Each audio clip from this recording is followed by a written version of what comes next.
For years, YouTube has been the place where horror gets pulled apart. Scenes are analysed, endings are explained, and fear is measured and debated. But something has quietly changed. The people who used to talk about horror are now the ones making it. And it's not a coincidence anymore. So the question is, are YouTubers quietly taking over horror?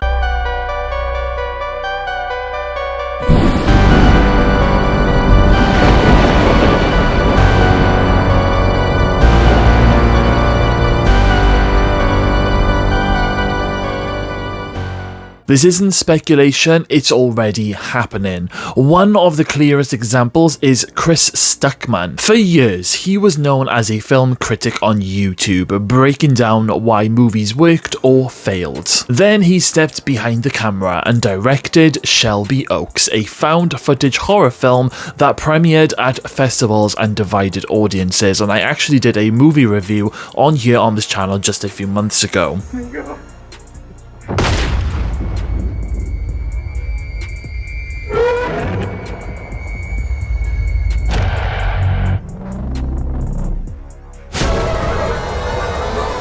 He made a horror movie and the industry took it seriously. That would have been unthinkable 10 years ago. And horror thrives where ideas matter more than the budget. Take Edward Ball. Before Skinamarink became one of the most talked about horror films in years, it started as a short film on YouTube called Heck.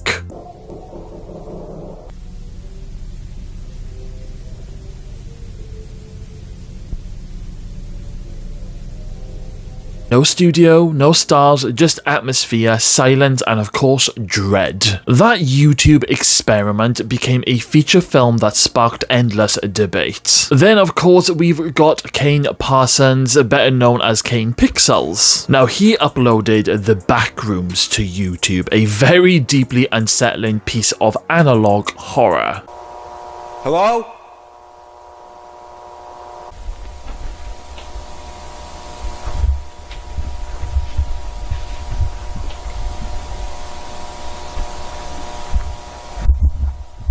That project is now being adapted into a feature film with major studio backing, and I know a lot of horror fans out there are very excited for this one. Now, this is not luck, that's the industry recognizing where modern fear lives. And this shift is happening in horror because horror doesn't need permission anymore. And YouTube creators like myself have spent years analyzing exactly that. Horror doesn't survive with over-explanation. Some creator made horror feels too, I suppose, a little bit too careful, too aware, too safe. But fear itself thrives on uncertainty. The moment the horror explains itself, it stops working for the most part. This isn't good or bad, it's a transition. The future of horror isn't just coming from film schools anymore. It's coming from online spaces where fear already lives. It's coming from everyday people